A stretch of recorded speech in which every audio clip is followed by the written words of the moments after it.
आलम यह है कि जफर एक्सप्रेस जहां मौजूद है, पाकिस्तानी सुरक्षा बल उससे 1 किलोमीटर दूर ही डेरा डाले हुए, लेकिन बीएलए ही धमकी के साथ शहबाज सरकार बेबस नजर आ रही है। आखिर क्यों, ये रिपोर्ट देखिए।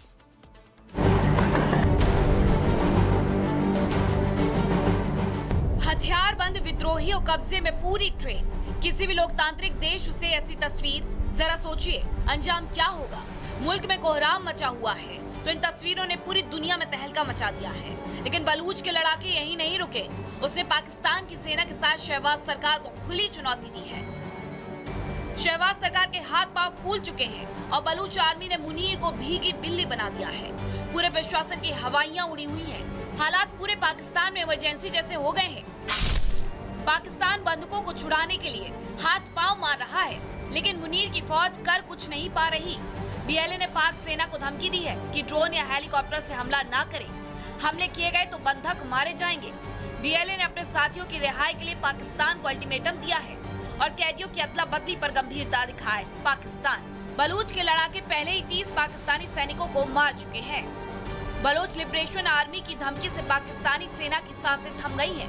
शहबाज न निकल पा रहे हैं और न ही उगल पा रहे हैं।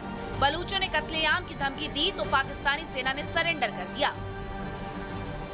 दहशतगर्दी जो है उसने बहुत ज़ोर से फिर सर उठाया है और केपी में और बलूचिस्तान में जो इस वक्त दहशतगर्दी के ख़िलाफ़ जंग जारी है, उसमें हर रोज़ हमारे जवान, पुलिस के जवान, पुलिस के अफसर, अफवाज पाकिस्तान के जवान, उनके अफसर शहादतें दे रहे हैं।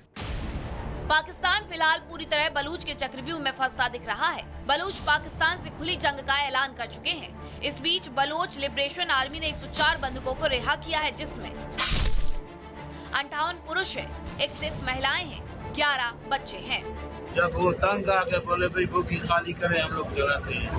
हम लोग निकल गए, बच्चों को बोला भाई निकलो, मरना है, निकलो, इधर भी मरना है उधर भी मरना है। फिर हम लोग निकल गए।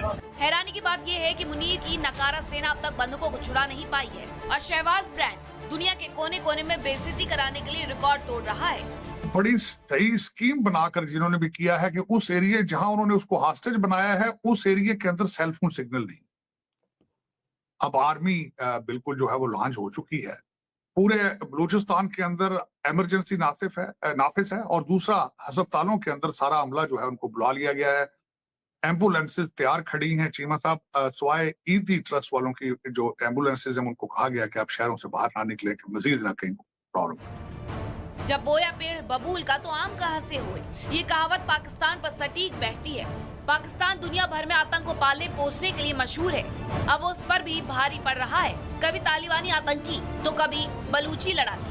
पाकिस्तान के पाले आतंकी सरेआम दहशत का नंगानाच कर रहे हैं। बहरहाल देखना होगा कि पाकिस्तानी सेना कब तक ट्रेन में सवार यात्रियों को बचा पाने में कामयाब हो पाती है। Bureau report, Republic Bharat. तो इस चर्चा को आगे बढ़ाते हैं। हमारे साथ कर्नल शैलेंद्र, रक्षा विशेषज्ञ भी हमारे साथ जुड़ गए हैं और वहीं इरशाद अहमद खान, नेता PMLN पाकिस्तान भी जुड़ गए हैं हमारे साथ। लेकिन कर्नल शैलेंद्र, सबसे पहले आपके पास आते हुए, यहाँ पर हम देख रहे हैं कि BLA की मांगे क्या है। वो सीधे तौर पर उनका ये कहना है कि बलूचिस्तान में पाकिस्तानी सरकार या कोई भी इनकी जो सुरक्षा एजेंसियां हैं उनका नुमाइंदा नहीं होना चाहिए। इसके अलावा जो चीन के साथ प्रोजेक्ट चल रहा है CPEC, उसको लेकर भी इनकी समस्या बढ़ती जा रही है। जय हिंद, नमस्कार। मैं तो ये कहूँगा कि हमारे पाकिस्तान पैनलिस्ट ज़रूर ये बात कहेंगे कि वहाँ कुछ हुआ ही नहीं है, BLA ने कुछ नहीं किया है, सब कुछ नॉर्मल है, जो बिल्कुल आराम से लोग चल फिर रहे हैं, कहीं किसी को थ्रेट नहीं है। मैं मान लूँगा इस बात को, क्योंकि एज अपनी कंट्री को बचाने के लिए कुछ भी कहा जा सकता है, लेकिन ये रियलाइज़ करना पड़ेगा कि BLA अब एक उस चरम सीमा पर पहुँच गई है जहाँ से उसका वापस आना पॉसिबल नहीं है। मेरे हिसाब से अगर आप देखें तो over a period of time, पिछले 10 दिनों में भी अगर देखें तो अटैक्स बढ़े हैं, मैसिव अटैक्स बढ़े हैं। और साथ ही साथ BLA का एक छोटा सा गलत काम किया है, लेकिन एक छोटा सा ह्यूमैनिटेरियन चेहरा ये भी है कि बच्चों और औरतों को छोड़ा गया है। हार्ट पेशेंट नाम पे से एक आदमी को भी छोड़ा गया है। और बड़ी बात यह है, टैक्टिकल जिसको बोलते हैं हम, स्ट्रैटेजी जो वो अपना रहे हैं कि उन्होंने उस ग्रुप में 2 ग्रुप डिवाइड कर रखे हैं। दैट मीन्स कि अगर किसी वजह से अगर आप ट्रेन को ओवरकम कर भी जाएं तो भी उनके पास बाकी लोग हैं। मेरे हिसाब से वो कम से कम जो 100-150 आर्मी के लोग हैं उनके ओहदेदार होंगे जिनको उन्होंने सेपरेट कर दिया है। अब कोई बोले 30 मरे हैं, 40 मरे हैं, वो एक बड़ी फिगर डजंट मैटर, लेकिन जितने मरे हैं वो ज़्यादातर 99% फौजी मरे हैं। दैट शोज कि उनका रिवेंज का जो एजेंडा है वो 100% टॉप प्रायोरिटी है। आर्मी, बिल्कुल। इरशाद अहमद खान जी, ये बताइए, जिस तरीके से यहाँ स्टूडियो में कहा जा रहा है कि आप कहेंगे कि पाकिस्तान में कोई डर नहीं है, कोई खौफ नहीं है, हालांकि बीएलए ने पहली बार हमला नहीं किया, इस तरीके से पहले भी हमले होते रहे हैं, लेकिन पाकिस्तानी मीडिया क्यों नहीं दिखा रही है इस पर? क्या अब पाकिस्तान सरेंडर करेगा या नहीं करेगा? क्योंकि यहाँ पर ही रुकने वाले नहीं है हमले। 19 घंटे से ज्यादा का वक्त हो चुका है। अफसरदा है और खून के आंसू रो रहा है दिल दिमाग हमारा। और दूसरा, अभी जो कर्नल साहब फरमा रहे थे, देखें पूरी कौम एक पेज पे है। हमारे मुल्क में एक मुसीबत है, दहशतगर्दी का शिकार। मैं तो मुसलसल कर्नल साहब कहता हूँ, ये आज की बात नहीं है, आप इस तरह की बातें मत किया करें अपने चैनल पर आके। मैं तो हमेशा कहता हूँ कि हम दहशतगर्दी का शिकार है, लेकिन देखना यह है कि दहशतगर्दी करवा कौन रहा है, कर कौन रहा है। मुसलमान कभी भी नाजायज किसी को नहीं मारता है। आप ये देखिए, आप बलोच की बात करें, बलोच तो मोहब्बत करते हैं पाकिस्तान से, बलोची बहुत प्यार करने वाले लोग हैं, मेरे दोस्त हैं, मेरे साथ हम इकट्ठे उठना बैठना है हम लोगों को। आप बलोचियों को बदनाम मत कीजिए। मैं ये कहता हूं कि दहशतगर्दी के खात्मे तक ये जंग रहेगी। मेरे फौजी जवान शहीद हो रहे हैं, शहादतें ले रहे हैं, लेकिन वो क्यों ले रहे हैं? अपनी कौम के लिए, अपने मुल्क के लिए, अपने लोगों के लिए, अपनी साख के लिए। आप बेफिक्र रहिए, हमारा मुल्क बड़ा पुरअमन मुल्क है और इसको अमन कायम करने में हम अपने खून के आखिरी कतरे तक लड़ते रहे। जी हाँ, इरशाद खान साहब, मुल्क में अमन चैन शांति बनी रहे, तो इसके लिए अब क्या ये माने कि बलूच की मांगों के आगे पाकिस्तान झुकेगा और पाकिस्तान दो हिस्सों में बटेगा? देखें, पहले तो मैं बताऊं कि बलोच की कोई वो ख्वाहिश नहीं है अलहदा होने की। बलोची, मैंने कहा, प्यार करते हैं पाकिस्तान से।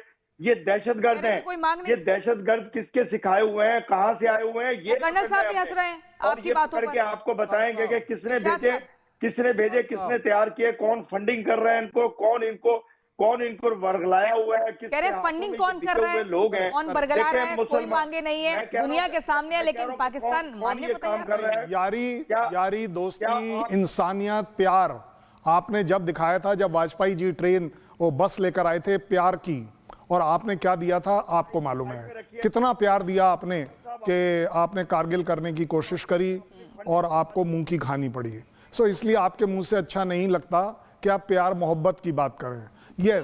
यस, मैं मानता हूं कि किसी भी तरह की दहशतगर्दी अलाउड नहीं होनी चाहिए। दहशतगर्दी अलाउड नहीं होनी चाहिए, वक्त की कमी है। आर्मी को भी एप्लीकेबल है। आप सभी को मुझे यहाँ पर धन्यवाद करना होगा, लेकिन सवाल जस का तस बना हुआ है कि बीएलए ने ट्रेन तो हाईजैक कर ली, लेकिन क्या अब इसके बाद से पाकिस्तान बटेगा, पाकिस्तान झुकेगा, पाकिस्तान सरेंडर करेगा बलूचों के आगे या नहीं? ये एक बड़ा सवाल है। एक ब्रेक के लिए मुझे रुकना होगा, फौरन लौट रहे, आप देखते रहिए रिपब्लिक भारत।